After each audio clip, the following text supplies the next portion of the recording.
And I believe my good friend, who appears to still be in desperate need of some grooming on that crop top he's whipping in, is Jadan Horyn. Hey, Jadan, how you doing? I'm well, John. How are you? I'm used to seeing you with the tight cut. I'm not used to seeing these curly locks floating around. I know. I usually keep them under wraps. People don't realize I have such curly hair. Holy cow! You look like a different guy. Don't tell anyone. The missus must be wondering who came home. Yeah, for sure. Though she always loved the curly hair. She says that's why she married me. And then when I got rid of them, she got really mad. So she's happy. All right. Well, there is a win in all of this. How is everybody doing by you, my friend? They're doing well, doing well. We're staying healthy, staying, trying to stay active. I have to say, 4 weeks of sitting around is a bit exhausting. I don't know if anyone would have ever said that. This forced vacation everyone is on seems almost, like incarceration, but day camp, cupcake or something. It's certainly bizarre what we're going through, man. So we're seeing, the first bubblings of people getting really restless, like up in Michigan and other places where they're starting to have these peaceful protests to let us out. What do you know about what's happening out there? Yeah, last time I was on, we talked a bit about this with Governor Whitmer in Michigan, and it seems that it's kind of spread across the country. From California to Connecticut now, we are seeing people say that it's time to open back up, that the damage that has been done is far worse than any damage that could be done in terms of the death toll. Um, and while that's debatable, and I think certainly elements of the economy can reopen, I think more what we need to be looking at is the next real danger that we're going to face with COVID and Corona is that we are going to face massive social unrest and unease as different elements of our society start to fray. The economy has obviously crashed. There's really no other way to refer to it. They're estimating anywhere from 20 to 40% GDP drop, unemployment, obviously double digits. But beyond the economy, we are looking at other sectors of our society that are beginning to fray. Food scarcity is something that we haven't talked about in this country since the Great Depression. And in the last 2 weeks, we have seen that the food supply is creaking to a halt. The United States, Canada, and Brazil represent 65% of the developed world's food supply, especially in terms of fresh meat. And if 25% of pork producers have gone offline in the last 2 weeks, and we are destroying animals that are not able to make it from market to table, what's going to happen is there's soon going to be a meat shortage in the United States. When there is a food shortage, there will certainly be social unrest. I mean, those two things always go hand in hand. So, our president needs to wake up and realize that instead of spending time on hypothetical cures, he needs sober, serious leadership to get this economy back going, which is what we elected him to do in 2016 from the Great Recession. And so then when we go past these, the idea of social unease from, food scarcity or from the economy, we're looking at things in New York, like the unemployment system not coming through 6 weeks later. We're looking at, having to do mail-in voting because people can't go in person. That if government doesn't solve these problems, which are inherently in its prerogative to solve, then the people will take to the streets. It won't be simple protests against closures because they can't buy seeds in Michigan. It's going to be riots because people are sick of our politicians who are putting themselves first and the people second. Don't you think that there's a little craziness and people standing out in the middle of the street? It looks like they're trying to be responsible, but there's some of them that look like they're not staying 10 feet apart. So they almost defeat their cause a little bit, Jaden. Certainly. I think, if protesters want to be taken seriously, if they want the media not to ridicule them, which I think is essential if they want their message to spread, they should definitely take into consideration that this virus is real, that it is contagious, that people can get sick, and that ultimately their first job is to safeguard themselves and there are other people they're encouraging to protest. I think rather than taking to the streets, people have been taking to their cars. That seems to be more logical. That seems to be more appropriate, I would say, and safe. And it's certainly getting the message across to our elected officials and getting the media's attention.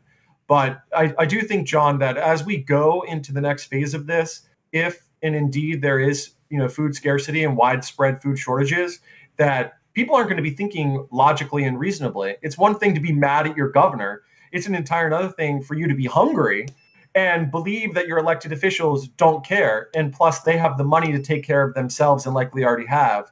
And you haven't gotten your unemployment check in 6 weeks. I think that's an entirely different animal than people who are relatively well fed but bored protesting outside.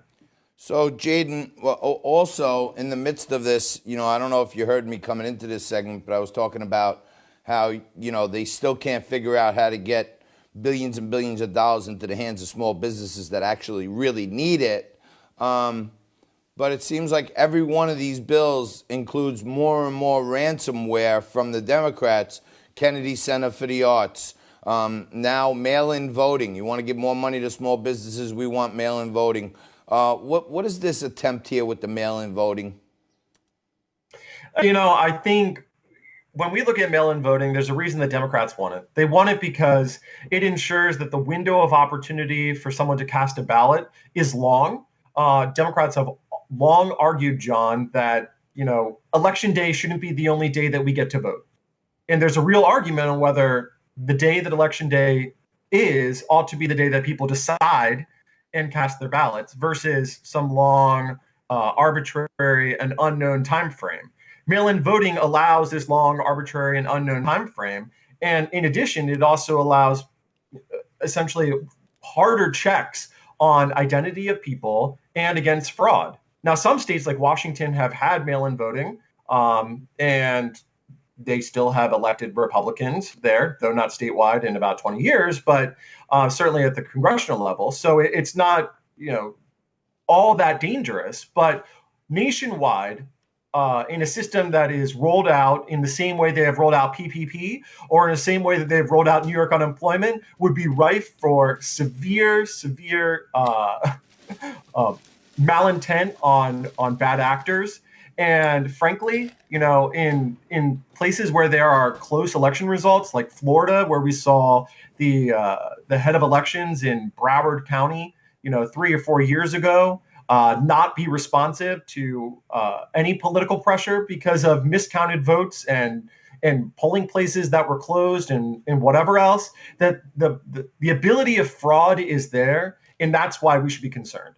The fact that Democrats are adding this, though, tells you what their priority is. Their priority is not small business. Their priority is not the American people. Their priority is not getting cash to these people so that they are able to keep their businesses open and lines of credit. It is to get through in a political opportunity, something that they have wanted for a long time. And I think American people should take pause and look at that. Yeah. Because if we can't pass pieces of legislation on the needs of the American people in a crisis, then that really tells us what our elected officials' priorities are. Yeah, you would think they wouldn't use this opportunity right here to try to exert leverage on the situation to get a political goal achieved. It's pretty sucky if you ask me, but I tend to feel like either election should be on a Saturday when everyone can participate, and we might get more voter participation that way, or maybe some window. But yeah, like these long and arbitrary time periods to vote. Maybe it's a week where you have a whole week. Because I know there's been times when there's no major races but judges and local officials and stuff. And I want to vote, but I got an early morning meeting and then I get stuck in the city and I don't vote. And I'm like a political wonk. I vote all the time. So I know, one day being like a Tuesday is a tough one for most people. So that probably contributes. But just making it arbitrary to vote for as long as you want sounds like, it leaves itself open to way too much mischief.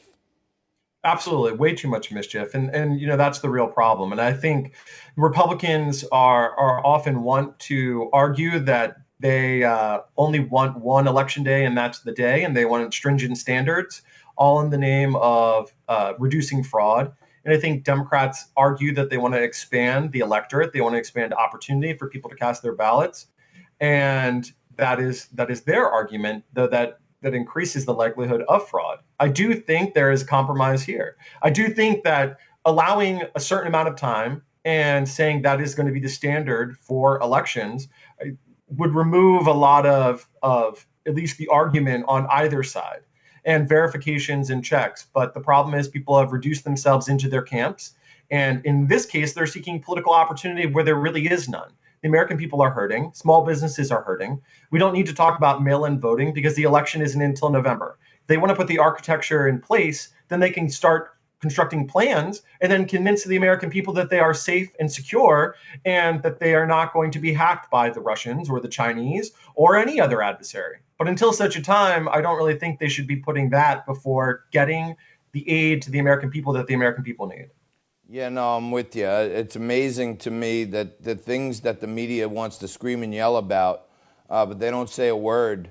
The last bill was 2.1 trillion and 350 million. 15% of it went to the PPP small business program. So the other 85% went to bailing out airlines, hotels, and cruise lines, and all these big behemoth companies.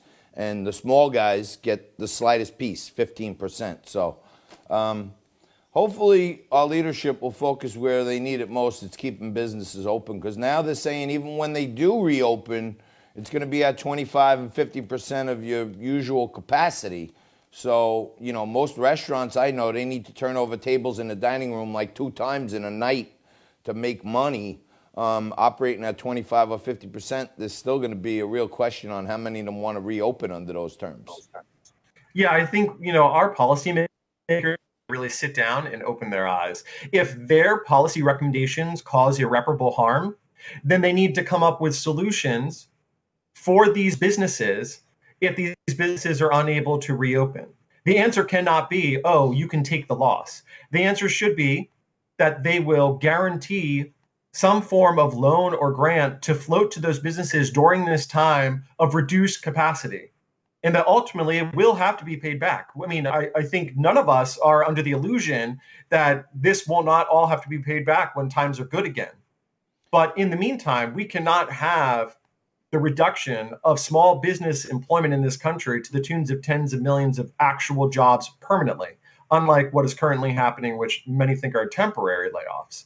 If that happens, John, then this economy doesn't come back, at least not anytime soon. Yeah, no, And so I'm they with really you. need to be serious about this. And I don't think they are. I really do believe that our policymakers are still, they don't have a handle on the real lethality of this virus, about how contagious it is, its origin, or anything else. And because of that, they're want to make any policy recommendations beyond these ridiculous 3-phase that could take 2 to 3 years, that is ill-defined, and governors are going every which way but the right way to implement it.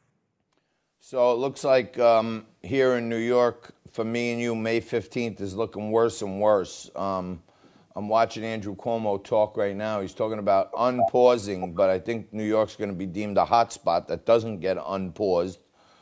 Hopefully one of these days we can meet up again for a real liquid lunch in person and toast to the days when we were locked in the house, but be back in actual human contact again. I'm looking forward to that, my friend.